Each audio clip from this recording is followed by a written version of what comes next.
When I look around the church today, I see so many incredible women who've walked with God through really difficult challenges and who carry so much wisdom and strength.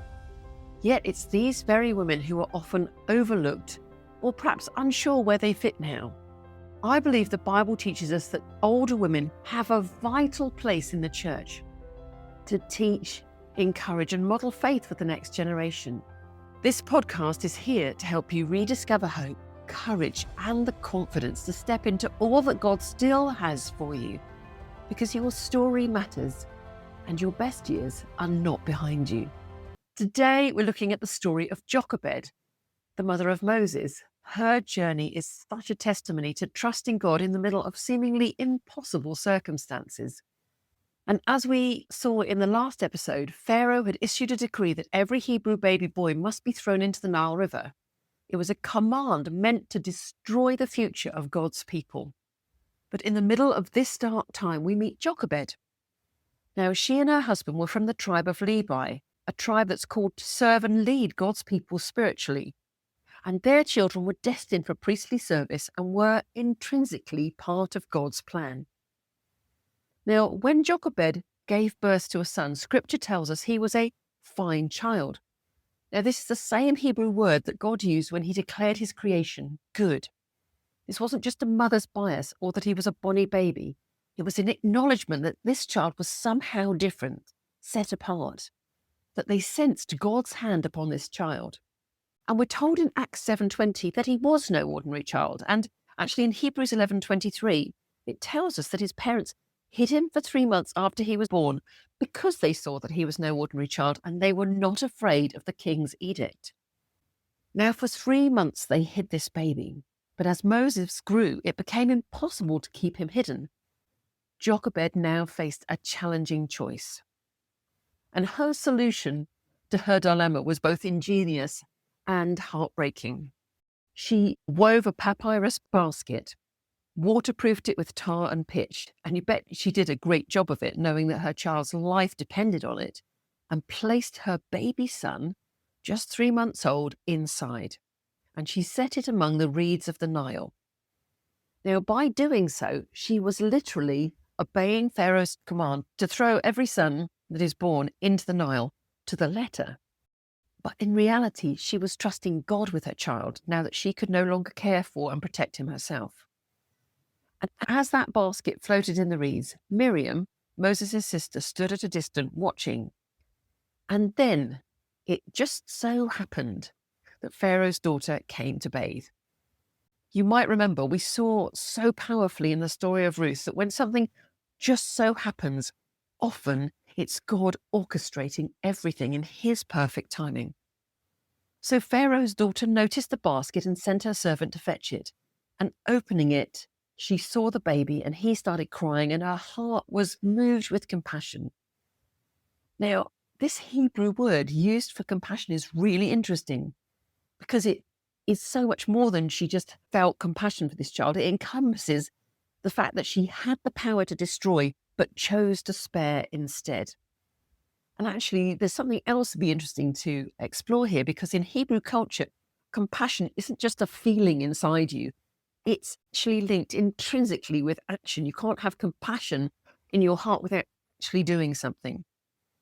And of course, knowing Pharaoh's edict, his daughter had every right and every reason to destroy this child's life. But she chose mercy. She intervened. She acted.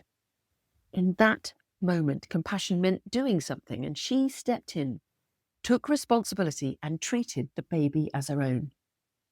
Now, Moses' sister Miriam was watching nearby, and she stepped forward and asked Pharaoh's daughter if she should fetch a Hebrew woman to nurse the baby. And this is the beautiful bit where Jochebed is actually asked to nurse her own son.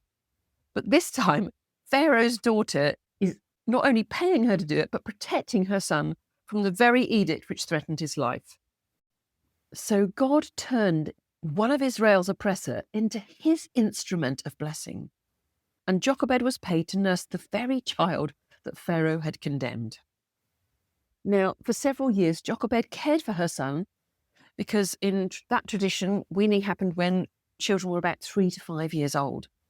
And I believe she used those early moments well, teaching him about the God of Israel, whispering truth into his young heart and planting seeds of faith that would one day bear fruit. Those early years were so crucial in instilling Israelite values, godly values, truths, and stories. And he was with his family long enough to instill his faith so that although he grew up in a palace, he knew who he was, a child of the Hebrews. In time, Moses was returned to Pharaoh's daughter and raised as her son. He became part of the royal family, heir to the throne, and trained in the palace as a prince of Egypt. He learned to speak fearlessly with Pharaoh, all because he was taken under the wings of Pharaoh's daughter. I think sometimes we can miss this incredibly powerful part of the story, that Moses was raised in the very house of the one who sought to destroy him and his people.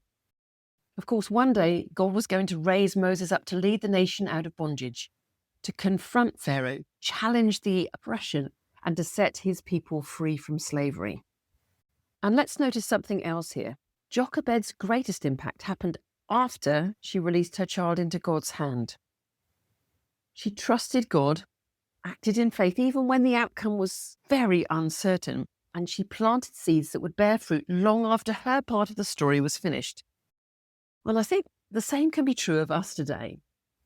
So often as older women, we face seasons where we're letting go of children, of roles, of routines, perhaps even of our dreams. And it can feel as if our influence and impact is ending. Just as he did with Jochebed, God sees those seeds we've planted, those quiet conversations, our prayers, and our quiet faithfulness.